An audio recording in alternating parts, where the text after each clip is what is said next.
AITAH I F30 for not supporting my M31 ex after his baby sister died. I started dating my ex 9 months ago. I am an idiot. Things were fine until about 6 months in. He became distant, more combative when I expressed dislikes. He would randomly get up and leave whenever we would hang out, to either go to his mom's house or some random thing came up. It started to become a pattern. This plus a few other incidents that should have been my K to leave. Fast forward to when I finally had enough. I had been planning a housewarming for months, with him even included in the entire process. That week he was ignoring my texts, so I called him the day before and asked if he was still coming. He said he would help set up, but then he would be leaving to go to a friend's barbecue. I had had enough at this point and told him not to bother coming because I'd rather he not show up than do what he typically does. I even asked him if the barbecue was last minute or if he knew about it before, and he said it was a last minute thing. I cried in the car for an hour before I had to gather myself because my guests had arrived. Fast forward to the day before I was going to send him a text pretty much saying it is over. I find out his baby sister has died. I obviously hold it off, and I send him a text of support. He was still not answering my calls, which is understandable. I am completely confused. I am angry, sad. I hate him,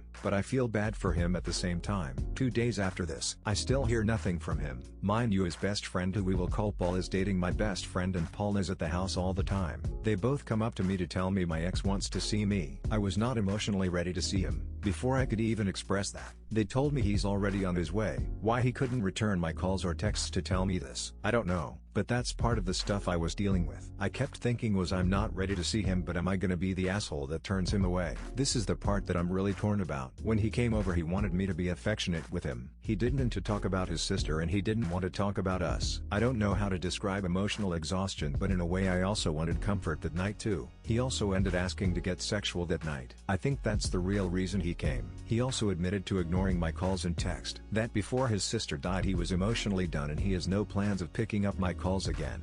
My best friend and his best friend and my ex are all mad at me because of the way I reacted when he came over, saying I am the asshole for not being able to put my emotions aside and just be there for him. I tried to explain so many times. I wasn't ready. I needed a week or something to gather myself emotionally, but my other friend is telling me I had no obligation to him. Am I the asshole for not having a better response, and for not putting my emotions aside and coming off as insensitive? Also sorry for the mistakes. I've been torn about this for a while.